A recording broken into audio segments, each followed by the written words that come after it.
couple of minutes while more participants arrive. Oh, wonderful numbers, I see. And then we'll get started. We will begin with a brief statements by the panelists in response to the summit, what they took out of it. Then a discussion among the panelists moderated by me. And then in the last section, I would ask you in the audience to send your questions to the Q&A on screen, and I will then direct those questions to the audience. So I think we can begin. Once again, I am Anatol Lieven. I am the Senior Fellow for Russia and Europe at the Quincy Institute for International Statecraft, and this is a joint panel of the Quincy and the American Committee for US-Russia Accord, or ACURA, of which both I and Katrina vandan Heuvel are very proud to be board members. Just briefly to introduce the Quincy, since it's a relatively new institution in Washington, the Quincy, named after President John Quincy Adams, is a new institute devoted to opposing militarism and military interventionism in US foreign policy and promoting diplomacy, compromise, and local solutions to local problems in the world, very much in the spirit of President Adams's famous address. Now, today's panel is a response to yesterday's summit between President Biden and President Vladimir Putin of Russia. A summit which I think, on the whole, met people's hopes and expectations, those who wanted to hope something from it, partly because those expectations were relatively low, but has, I think, moved things forward in a small but positive way, though there were also some alarming aspects of the summit, and certainly for those of us who dreamed of something more substantial and positive, some very disappointing ones. So to discuss the summit and its outcome, we have three extremely distinguished panelists. Governor Jerry Brown was the longest serving governor in Californian history. I can't actually remember how many times re-elected, but a lot. Governor Brown began his political career as an activist against the Vietnam War in the 1960s and has continued that tradition of opposition to militarism and imperialism ever since. Very happy to welcome you, Governor, and very proud to do so. Katrina vandan Heuvel is a famous journalist, the editor-in-chief and publisher of The Nation magazine, and a weekly columnist for the Washington Post. Katrina is a famous columnist and the author of several books, including The Change I Believe In, Fighting for Progress in the Age of Obama. And finally, my very old friend and colleague, Joseph Cirincione, one of the greatest experts in America and indeed the world on nuclear issues and nuclear arms control, formerly president of the Ploughshares Fund, also the author of several books. We have, I can't know how many books between us all in this, on this panel, including Bomb Scare, The History and Future of Nuclear Weapons. So I would like to begin by asking the panelists in turn to set out briefly what they took from this summit in terms of its effects, good and bad. So to begin with you, Governor, what did you get out of this summit? What I got out is, first of all, that President Putin and President Biden acted as professionals, as human beings, as men, serious men talking about serious matters. And given the demonization and the caricaturing of Russia that we find in the mainstream media in America, I consider that a significant step forward. There's been a lot of loose rhetoric back and forth, even some of it coming from Joe Biden. And in this meeting, there was exchange, and it was real. And it was very much in the spirit of prior summits. And it almost as if we're getting back to a bit of normality in what is otherwise a very odd and, I would have to say, deviant age, where the dangers of the apocalyptic dangers of a nuclear blunder or miscalculation are totally discounted, both by the media, who don't think it's news, and by the politicians in Washington, who think they can spend trillions of dollars and have no consequence. That they build these machines of mass horror, suffering, and death as just a threat and a way to prevent their use. There's a certain insanity in all that. And so I think the fact that President Biden and President Putin agreed to set up further meetings about containing the nuclear danger, that is profoundly important. And adding to that, and maybe a little bit newer, is the meetings that will take place on cyber, because cyber can unleash a nuclear attack, can interfere with command and control, can destabilize, can unleash these weapons of horror. So the fact that they agreed to do that, that's all to the good. I also want to say that the media, and I have to say the New York Times and the Washington Post, so let's call it, I'm sure Wall Street Journal was in on that, and many of the others, they worried about how long the meeting was. And then they wanted to bring up the different, did Biden still think Putin's a killer and this and that? Look, relative or in relationship to the threat that the world is facing, and which is to not a trivial degree within the hands of Putin and Biden, the focus needs to be and should have been totally on the substance of the meeting, of which I think there was a fair amount. So the media absolutely flunked their test. In fact, when I saw Biden doing a good job of avoiding falling into their trap of fomenting hostility, I thought that was good. And I believe President Putin did the same. In fact, I talked to Russian speakers who were listening to what he said, particularly on cyber. So I think we've got a positive step forward.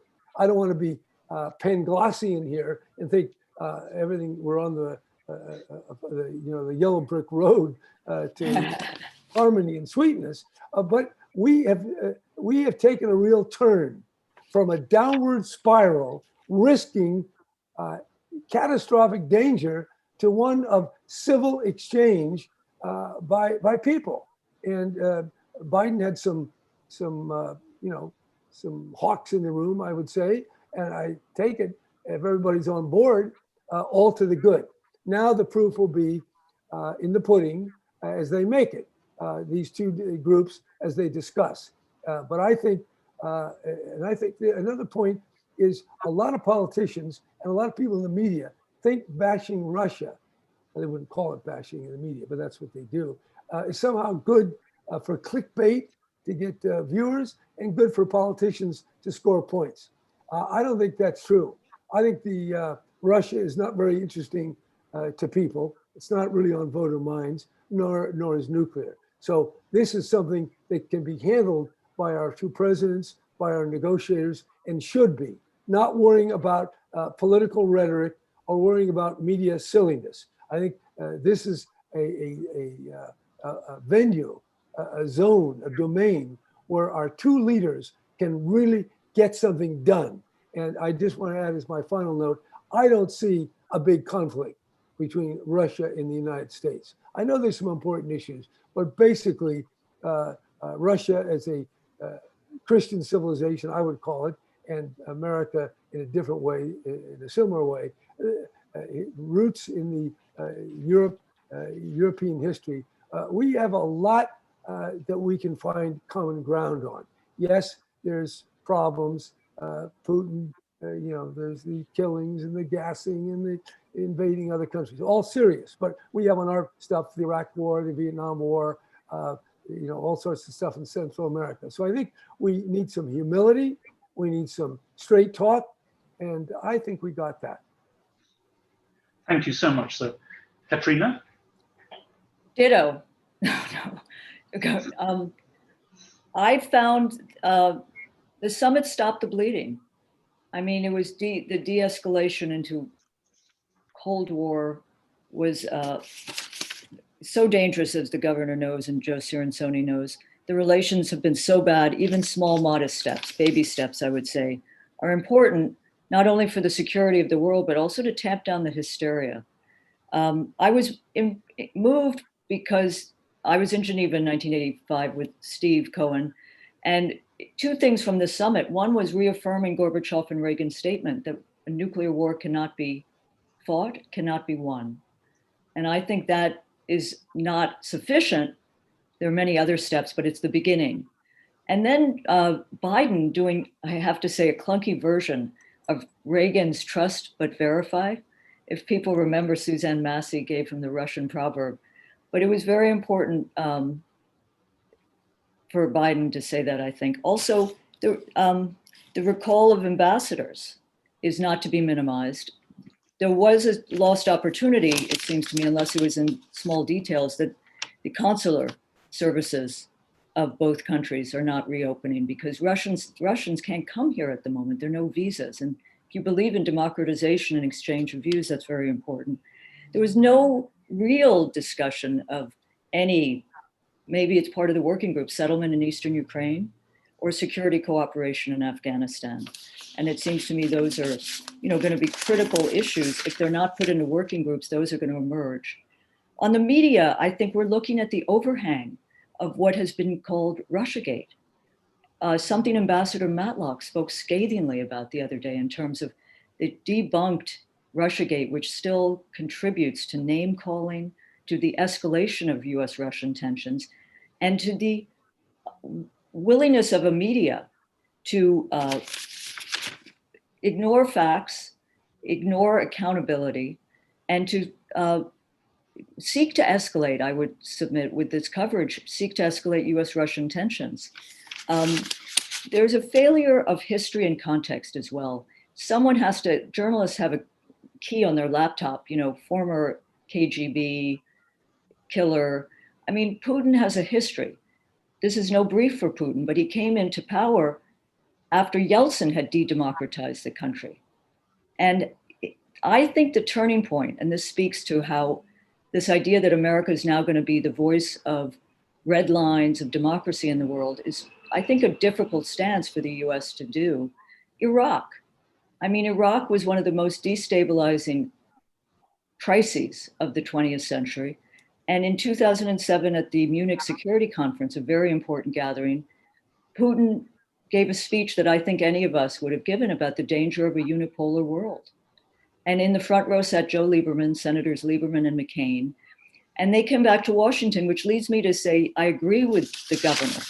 Media is skewing a narrative and is more hawkish than many of those in power. But there is something called, and this is a term which is Mickey Matt.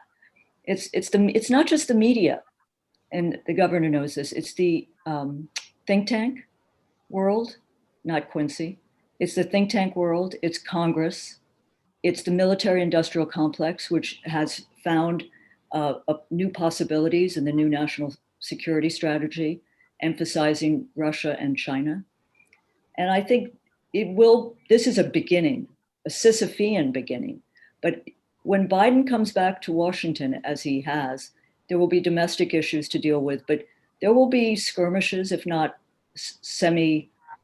attempts to undermine what was accomplished in Geneva, however, baby steps.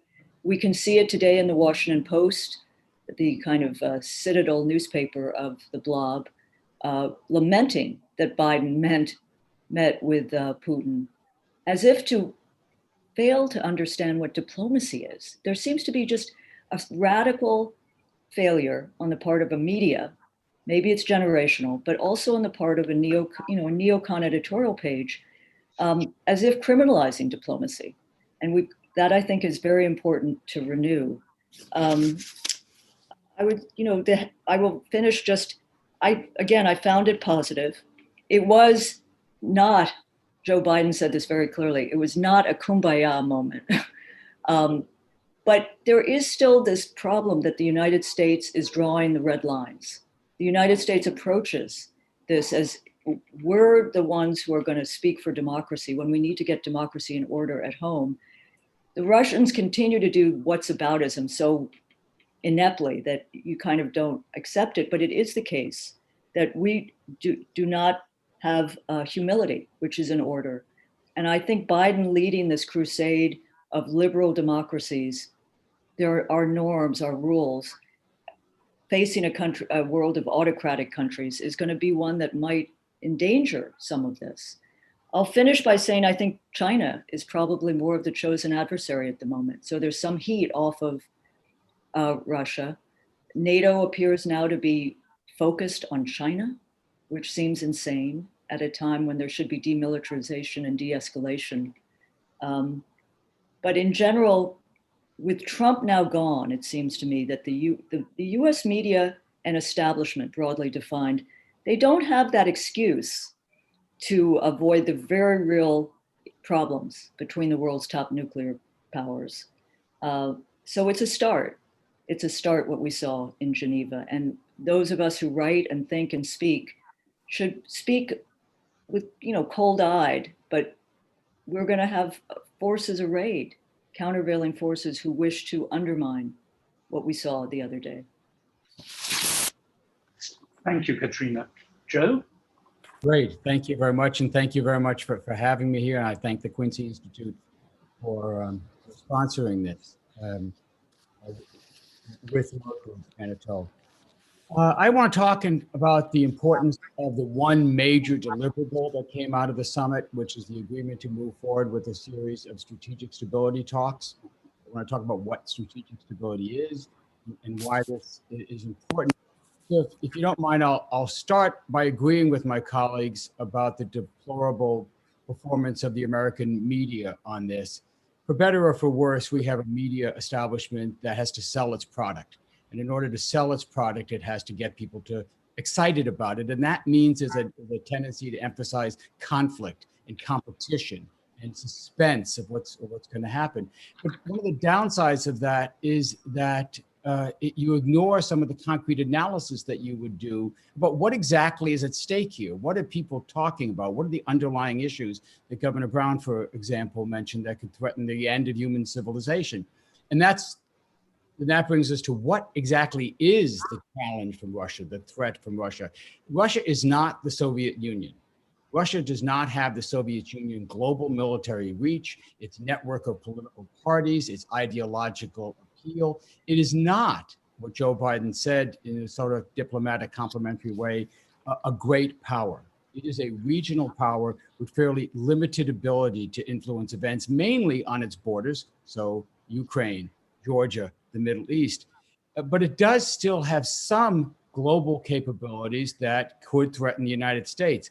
Principal among those, and the ones you heard emphasized a lot in the talks, is the cyber dimension. There's no question that Russia is aggressively attacking the United States with cyber weapons. And there needs to be some rules of the road on that.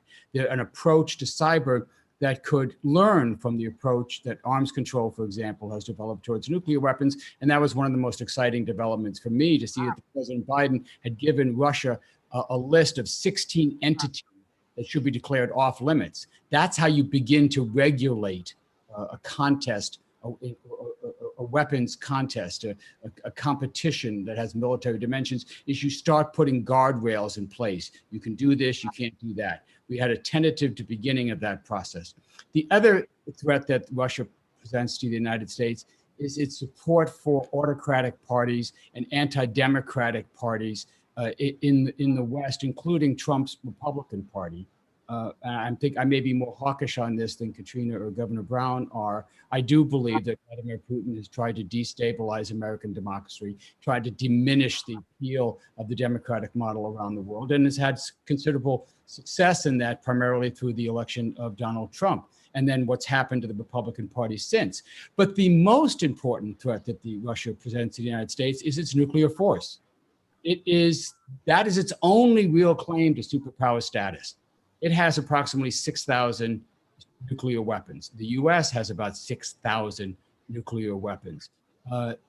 That constitutes over 90% of the global arsenals. The other 7 nuclear powers divide up the 1,000 remaining nuclear weapons sort of among themselves. The the Russian force can, within a matter of minutes, eliminate the United States. And the trends, as the governor alluded to, have been going in the wrong direction. So overall, when we look overall, the global nuclear arsenals are decreasing. They're down to about 13,080 weapons right now from a Cold War peak in the 80s of almost 70,000. That's good news. And the US and Russian arsenals continue to decline modestly. That's good news. But last year, for the first time, we saw an increase in deployed nuclear weapons. Both the United States and Russia started to increase their deployed nuclear weapons by about 50 each. 50 weapons may not sound like much to you, but the amount of destructive power that even 100 nuclear weapons could do would be beyond anything in human experience. It would be a catastrophic event that could threaten, even end human civilization. So it's important that we get a grip on this, that we start to reverse what Trump was doing, tearing down the nuclear guardrails, pulling out of the INF Treaty, junking the Open Skies Treaty, and put them back in place. And that's what you saw Biden begin to do. And that's what the strategic stability talks are all about. Now, strategic stability is not the same as arms control and disarmament, but it includes arms control and disarmament. In fact, strategic stability is kind of a mushy, I'm sorry, I'm supposed to be an expert. It's an amorphous term. It's an amorphous term. I was engaged in a State Department study group that tried to look and put out a menu for strategic stability when Rose Gottemiller was the Undersecretary of State there. And it got to be quite broad, quite inclusive.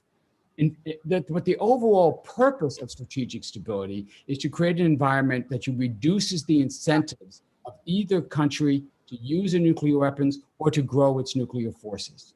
However, some people in this country are using strategic stability as a justification for new nuclear weapons.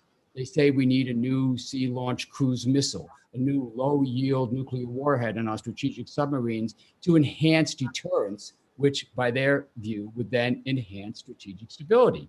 So this gets very tricky.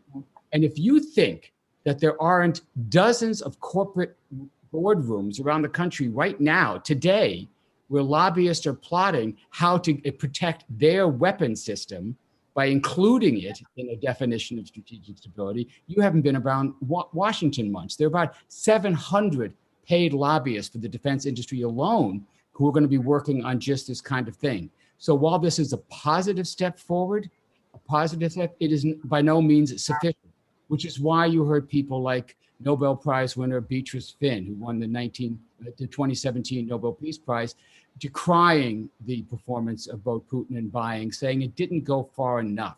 We have to go further.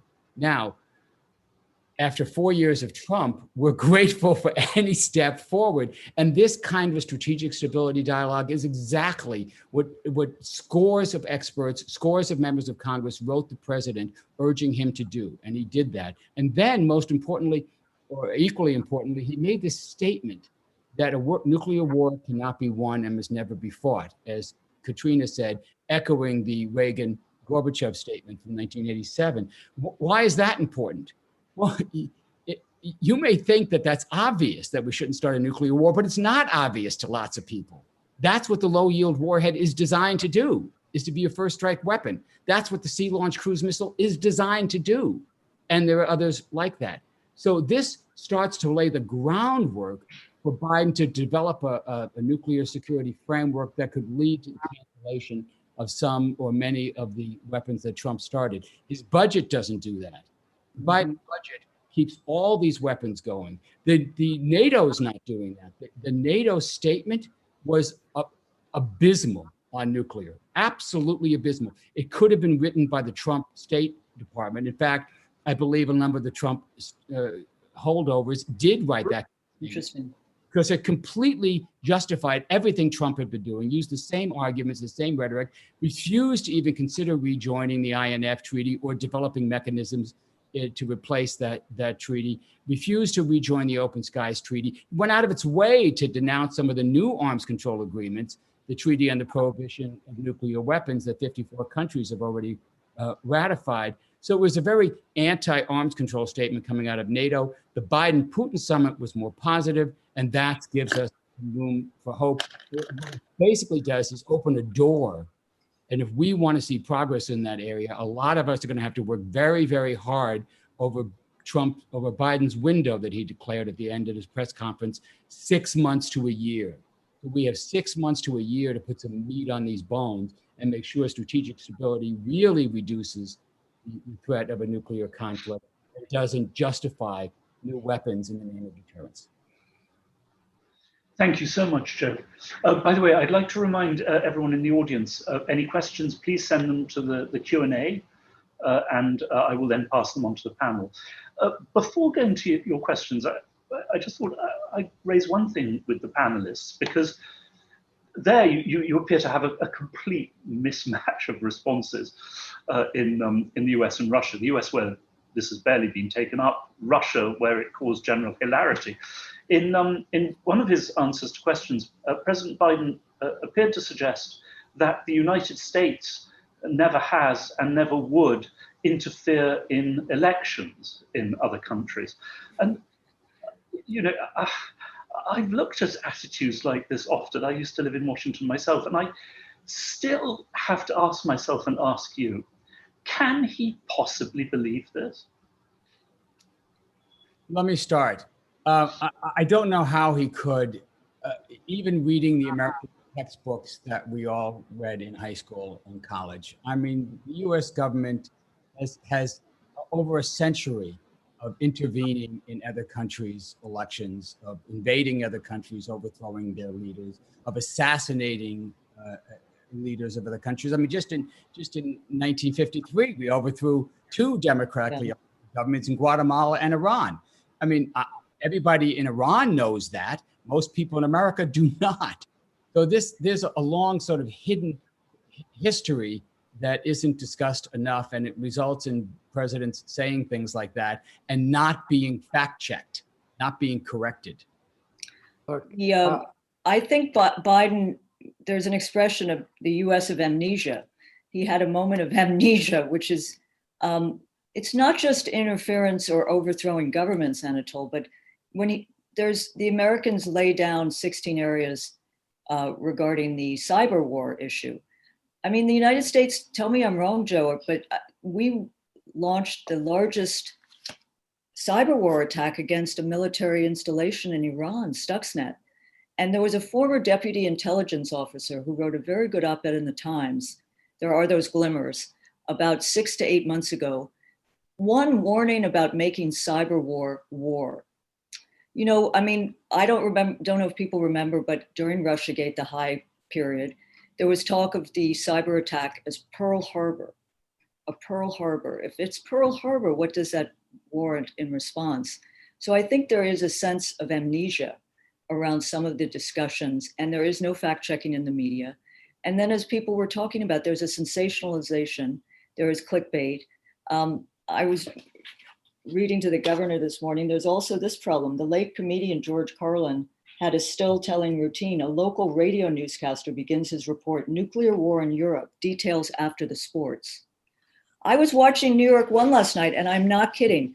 There was a 2 minutes on the summit, very brief summary, and it was off to, you know, the conflict in Brooklyn, which it should be, I guess, but it's kind of a failure to give context. And it makes me think, one thing we haven't talked about is I do remember 1 million people in Central Park in June 1982. And in addition to those in Washington taking on the blob, taking on sort of the curated mandarins, there needs to be a linkage to movements of our time so that, quote, ordinary people feel there's some stake, which they don't, partly because the nuclear area, Joe, tell me I'm wrong, has been very opaque, acronyms, hasn't connected to people's lives. And I think there's a possibility maybe through the climate movement energy, to reconnect. And, you know, there are places where there's agency. Don't, don't bank on the bomb. There are divestment campaigns, which give people agency. And there are new ways of engaging a younger generation and a generation which is strong in other areas. And there are things to mobilize around. I mean, we didn't, but maybe Beatrice Finn is disappointed, and I respect her enormously, But you're not going to move to abolition in a summit coming at this time in the relationship. But you can begin to tell people to lobby around getting nuclear weapons off hair trigger alert, no first use. There's legislation teed up. It will be tough. It's interesting that Trump did bring attention to the button. There was great fear, and there should be fear generally, not just Trump. Look, I would say definitely Biden believes that the U.S. doesn't interfere. Maybe if you pushed him late at night, he'd admit it. But generally, belief is Trump's facts all the time. And I see two areas that I've spent my whole life working on. One is religion, belief, and the other is politics. And I'm seeing the combination here that as belief in religion diminishes, a lot of false beliefs are occupying the political imagination. So I know to talk about America's flaws is almost heretical. It almost gets you drummed out of polite society. So I love Katrina saying about humility. Now, the only problem with humility is we associate it with monks. Yeah. And I did serve in a Jesuit novitiate in seminary and did take the vow of poverty, chastity, and obedience, and was taught humility day after day after day. I don't think we can get the politicians to embrace humility. But let me put on another hat that I wear to some extent. I studied the classics. That was my degree at the University of California. Pride, hubris, study the fall of Athens and the movement to Syracuse that helped undermine the city and the Peloponnesian War. Pride is a precursor to collapse, to fall. We are full of pride. It just exudes from every pore. And that often is the case when you're at the peak of some cycle. But that doesn't mean we're not ready to go down the other side. So I think we have to realize America has done many things. I mean, the Vietnam, we dropped far more bombs and ordnance on the Vietnamese than we did in World War II. We had the Iraq War, hundreds of thousands of people have died. We had the illegal Contra War, 30,000 people died. So I don't want to list all that because the right gets all excited with the term moral equivalence and America bashing. I want to just say something from an historic, classic, even Christian point of view. Hubris is the great evil, and hubris precedes the fall. And we're full of that overweening pride. And what we need is what any scientist needs: humility before the facts, before the data. Just look. Albert Camus used a term which I think is appropriate: polar lucidity. Lucidity, not belief, not hope, but seeing things as they are. And if we see things as they are, we realize that humanity is risking its collapse. Some even say it's extinction. So we want to pull back from that, whether we're a Russian, a Chinese, or an American. And the crackpot realism, the crackpot celebration that C. Wright Mills talked about decades ago as driving Washington, it's very much in evidence. So we need to pull back from the crackpottery that is infecting us, and with polar lucidity, see the risk. And I think while they didn't really face the issue at the level they need to, nevertheless, Biden and Putin did far better than where we've been up to date. And so they've opened the door for further discussion. And I think that's a big positive. Yeah.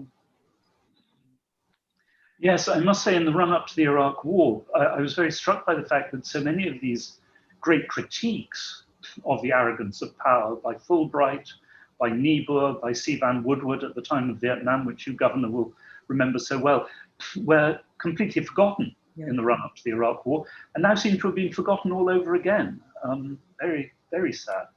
Well, forgotten about when we intervened in Libya. The same cast of characters saw the mess in Iraq and just did the same thing all over again. By the way, We've done it twice in our history. We watched the French get enmeshed in Vietnam, then we did the same, and we doubled down and did them better and did it much more horribly. We watched the Russians screw up Afghanistan. in Afghanistan, and then we copied them and doubled down for 20 years. America's got to wake up, and I say polar lucidity. Look out and see what is going on. Absolutely. So moving to questions from the audience, to start with, a couple on Ukraine, the crisis in Ukraine, Ukrainian NATO membership, from Andrew Steinfeld, formerly of the Foreign Service. Any views on Biden's rather cool response to a NATO action plan for Ukraine, including the allusion to the fact that at this point there was no way there would be unanimity among the member states for Ukraine's accession? In other words, in effect, has Ukrainian NATO membership simply been kicked down the road, shelved for the foreseeable future? And then a second question on Ukraine. Both leaders mentioned, Putin much more extensively, the Minsk agreement principles for a political settlement of the conflict in eastern Ukraine. The Quincy Institute has just published a long paper on that subject. But there has been no strong statement from the United States of any desire to push the Minsk process forward or have it implemented in practice. In practice, is the idea of a political settlement in Ukraine, in eastern Ukraine, also something which is simply going to be kicked down the road indefinitely? Any thoughts on this? Let me I think, Anatole, I mean, you just did an extraordinary paper on this issue. Sorry, but thank you for the ad. But what do you think? So, I fear that although, as you say, I wrote a very long paper.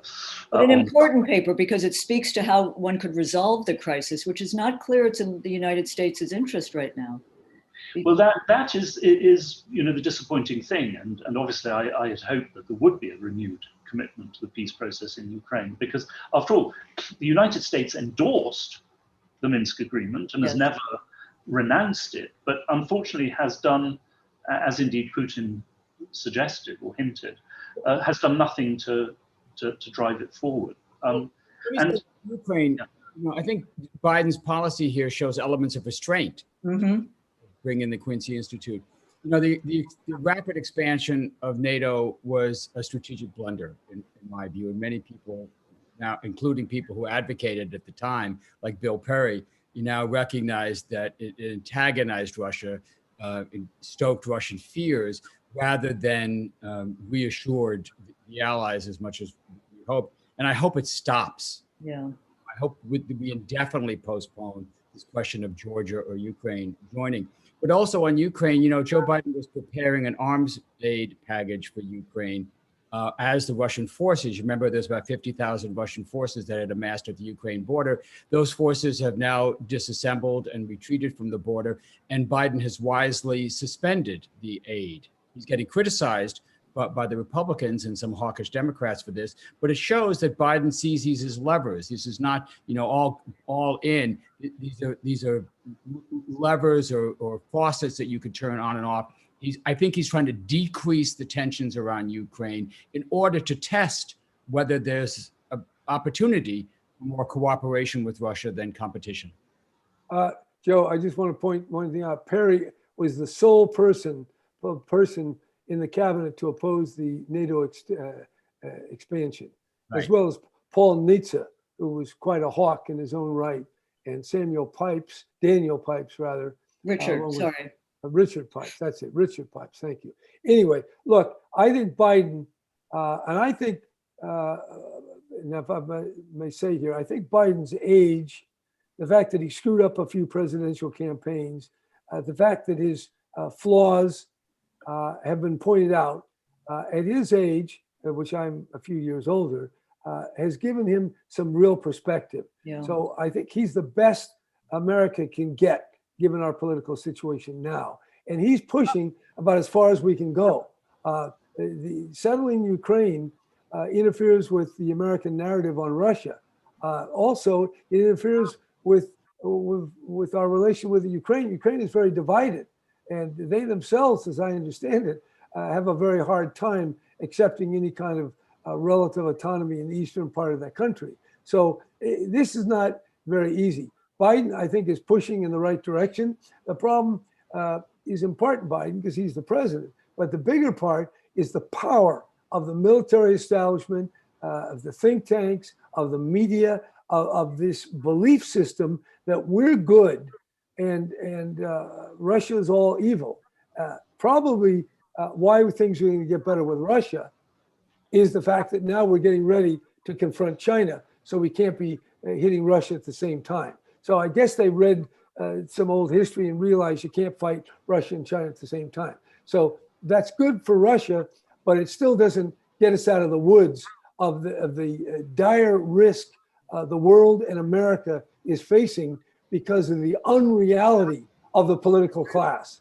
And I have to say, because I've been around longer and I feel more confidence in my views, the politicians are not paying much attention. They just jump around to whatever the sound bites may be or whatever they need for their fundraising or to keep distracted because of their empty lives. I think this notion that we're going to fight a world war for democracy, well, real functioning democracy is deeply flawed. And our number one job is to clean up our own act and bring some semblance of common sense, sanity, prudence, and a touch of humility to the processes of American governance. That's where I'd put the emphasis. Might I say that Senator Bernie Sanders has an excellent essay published today in Foreign Affairs exactly on that point, and I encourage you to read it. Yeah. Thank you. Yeah, I entirely agree. Two questions from very different angles on cyber issues from Jim Dingerman, saying that some of the panel may minimize the use of cyber attacks on the West, but why should the West tolerate such examples as ransomware? Why minimize or deny that these things happen? And then a different question from Richard Wright on the cyber issue. He says, correct me if I'm wrong, but I believe that both Russia and China have approached the US on a country-to-country basis and also in the United Nations to reach an agreement to put limits on cyber attacks, cyber activity, only to be rejected by the United States. Joe, would you like to comment on those two things? I certainly am not minimizing the cyber attacks. This is deadly serious. Katrina's right. We started this. Yeah. Stuxnet attacks was the first time in our history where we crossed a threshold. We went from using cyber software to sort of watch, monitor, steal information to make the leap between a software penetration that controls hardware. We took control of Iranian centrifuges and destroyed 1,000 of them by distorting how they operated. And that's the leap that other countries said, oh, we can do that now? And so now you see many other countries duplicating that, which is the danger, that you don't just come in and do ransomware. You come in and you control the air traffic control system. You control the dams. You control railroad switching. You control nuclear weapons. Don't think nuclear weapons are exempt from cyber attacks. They are not. So this is a deadly serious matter, and we need to start taking it seriously. That's why I was encouraged by these tentative steps, this list of what's in and off limits. These are like normative rules, but we have a treaty, for example, that people agreed to not attack other countries' nuclear power facilities. You know, it's a pledge. Obviously, they can violate it, but you're establishing what's off limits, at least. Those are the kinds of steps we have to take. Could I just say, I believe there was a treaty on offer, Joe, wasn't there? But the problem was the Russians were not trusted because there was concern on our cyber experts' part that Russia would use it to narrow the internet or control the internet. It was a matter of trust, and the relationship was so bad. Yes. But I do believe it was on offer. Right, and often these diplomatic initiatives have false starts. And yeah. What you're seeing here. And now we have an administration that understands that they want to do this. I mean, I take great comfort, for example, in Jake Sullivan's the National Security Advisor statement on June 10th, talking about what they wanted, and the strategic stability talks, which should focus on the nuclear, but then start to increase and look at these new capabilities that are being developed, hypervelocity weapons, for example, and specifically cyber warfare. That's got to be seen as an integrated package. I think they get it. I think they get it. Whether they can do it or not is another question, but I like the way they're going. There's a follow-up question on that from Adam Lamon, asks how far past arms control agreements and approaches can be applied to the issue of cyberspace, given that the dynamics of cyberspace are in many ways very significantly different. Do we need to essentially draw up a whole new set of paradigms and approaches when it comes to controlling cyber attacks? Yeah. Yes, you do. But go ahead, Governor. Well, yeah, it's the Wild West. It's not going to be very easy. So I do think the intention is there. Apparently, is there at least on the Russian side to talk. It remains to be seen whether the goodwill is sufficient and whether the complexity can be managed and overcome. I think this is very difficult. You can count missiles and warheads. How the hell you control digital? So I think it's inherently difficult. I'm glad they're talking about it. We have a long way to go. But do you fear, Joe, do you fear that this will be a new race? I mean, the funding for AI, for cyber, the corporations coming in. I mean, absolutely. Let me just say two things. One quick, Governor Jerry Brown's on the board of NTI, the Nuclear Threat Initiative. They did two excellent studies on the interrelation of cyber threats with nuclear threats and started to lay out what an arms control regime might look at. So people should go to nti.org and take a look at those studies. But, you know, a big part of the problem is that we have led the world on cyber capabilities. I mean, not far from where I live is the National Security Administration. This is a huge operation of the United States that has enormous cyber warfare capabilities, offensive warfare capabilities. And it actually is part of the problem because they've resisted the encryption of information that could present many cyber attacks. Why? Because they want to be able to access that information. This is a very serious problem. And so you do see people in the US government and our national security establishment that believe that we should approach this basically like we approach nuclear weapons, that we should deter others by the threat of a massive cyber attack on them should they attack us. That is a very dangerous course to adhere to. Yeah, I think here we get to first of all, there's what everyone has said, it's complex. How do you handle the digital? So that's number one. Number two, I want to comment on something that President Biden said. He said, we don't trust. Well, the fact is, the only way we're going to handle the existential threat is some form of trust. You've got to find a way to trust. Now, I don't know whether mafia dons were able to find a way of trust. I'm not saying Putin's great, but if we don't find a way to forge trust with Putin and Xi, the race for nuclear, cyber, artificial intelligence, space militarization, bio gain of function, all the rest of it, the human mind is inventing more and more destructive power. That's why Toby Ord, in his book, The Precipice, estimates we only have a 1 in 6 chance of avoiding extinction. That's all humanity. Now, maybe that's going overboard, but he also says 1 in 6 to avoid a collapse of civilization, unrecoverable. So the stakes are high, and they're getting higher all the time, and you can't turn that back with strategic stability or strategic deterrence, not with threats. You've got to find a way to build some kind of trust with the other side. And I know as soon as I say that, all the people will say, that's cuckoo, you're naive. No, I'm not naive. I've been around politics for 50 years. I know all about the way the world works in manipulation, lying, and all the rest, and distrust. But unless, because of the power, we're going to have to find a modus vivendi, Latin, a mode of living together. And I'll tell you, the race, the threat game is going to run out at some point. And that's why Toby Ord, the Oxford philosopher, said in the 20th century, we had about a 1 in 100 chance of apocalyptic destruction. Now he's reduced it to 1 in 6, and he predicts that every century it's going to get more dangerous. So unfortunately, maybe impossible, maybe that's the end of humanity, but the only way ultimately is we have to arrive at some form of trusting each other. How we do it, I don't know, but anything less than that will not stop the race to destruction. That's my considered judgment. We have several questions on the Arctic, where obviously the United States has been accusing Russia of trying to extend its power greatly and build up its forces. Putin, after the summit, said that Russia is simply restoring Soviet infrastructure, which fell to pieces after the end of the Soviet Union. Do any of you have your own views on this?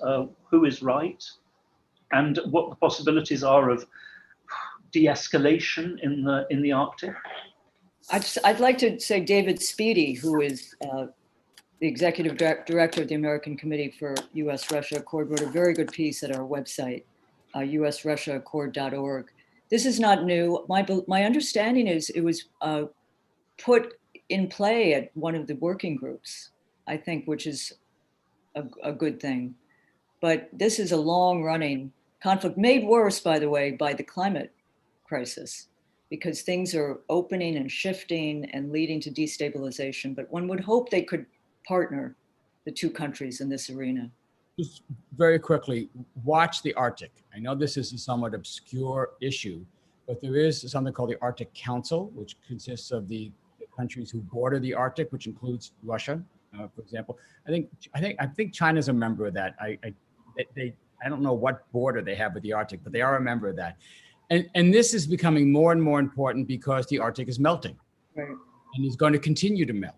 And that means that sea lanes that were frozen are now going to be open. In fact, are already some open, and that means commerce can go through. It's a much shorter trip to go from Europe to Asia through the Arctic, for example.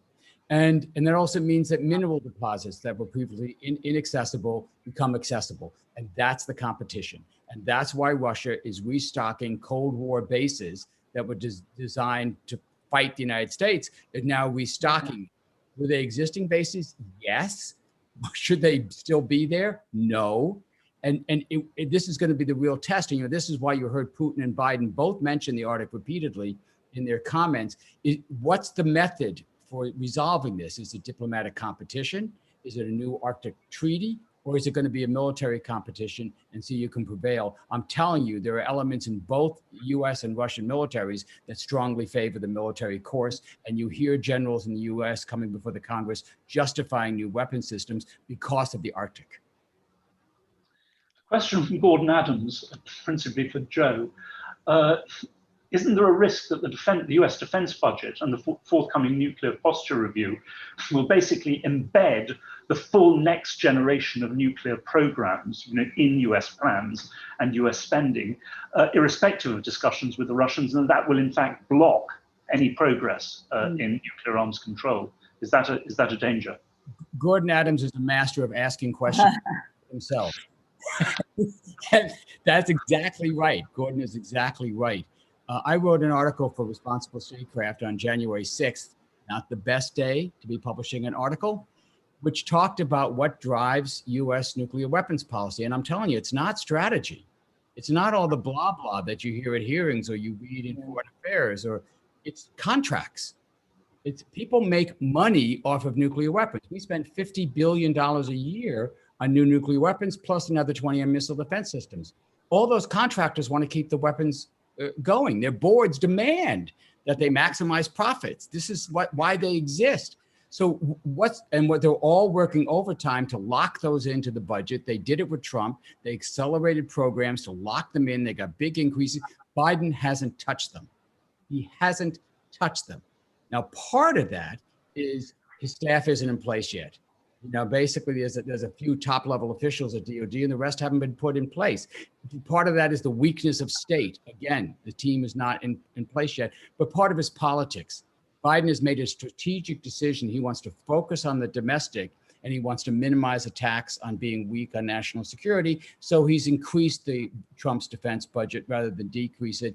He has increased accelerated continued the nuclear weapons programs rather than curtail them. Do we have a shot at turning that around? Yes. We have a nuclear posture review that's going to be done this year and released next year. But as Gordon knows, if you're depending on the Pentagon to rein in nuclear weapons programs, and Joe, the politicians as well. I mean, what's an indestructible weapon system? It's one in every county. Yeah. And part of the economic development of this country was military Keynesianism.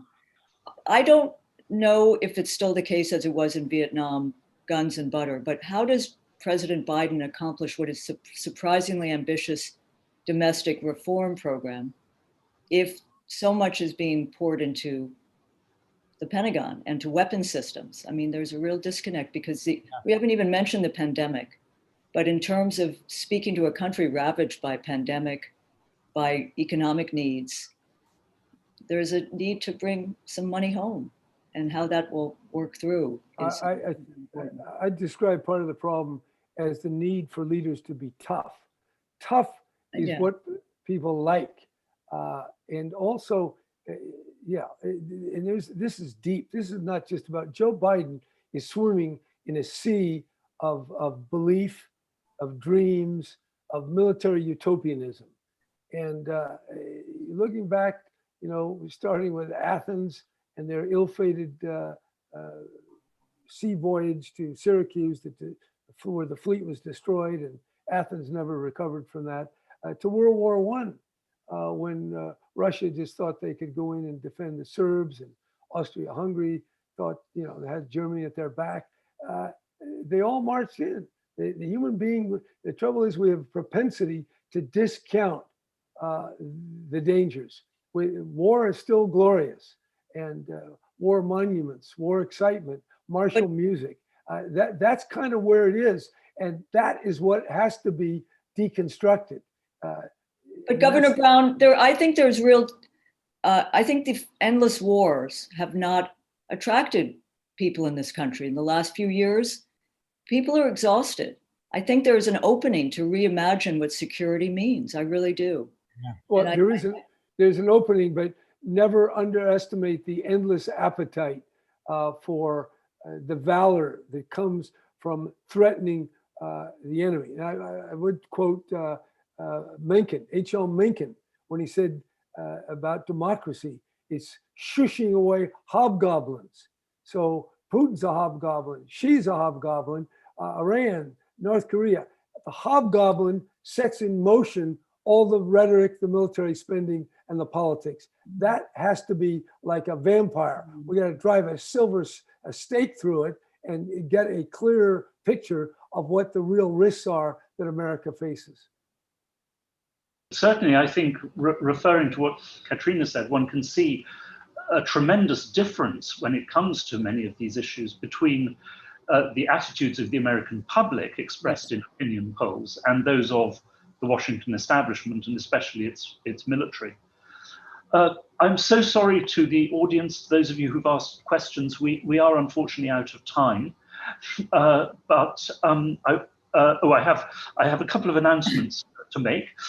One is, I hope that those of you with an interest in, US policy in general, and especially the Middle East, will attend the Quincy's panel next Wednesday, the 23rd, on the war in Yemen, and asking the question, will Biden follow through in ending US complicity in the Yemen war?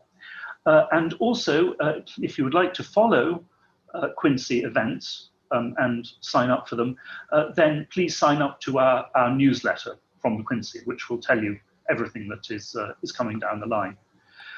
So my thanks to the audience for your questions, and many thanks to the panelists for, I think, a very, very interesting discussion.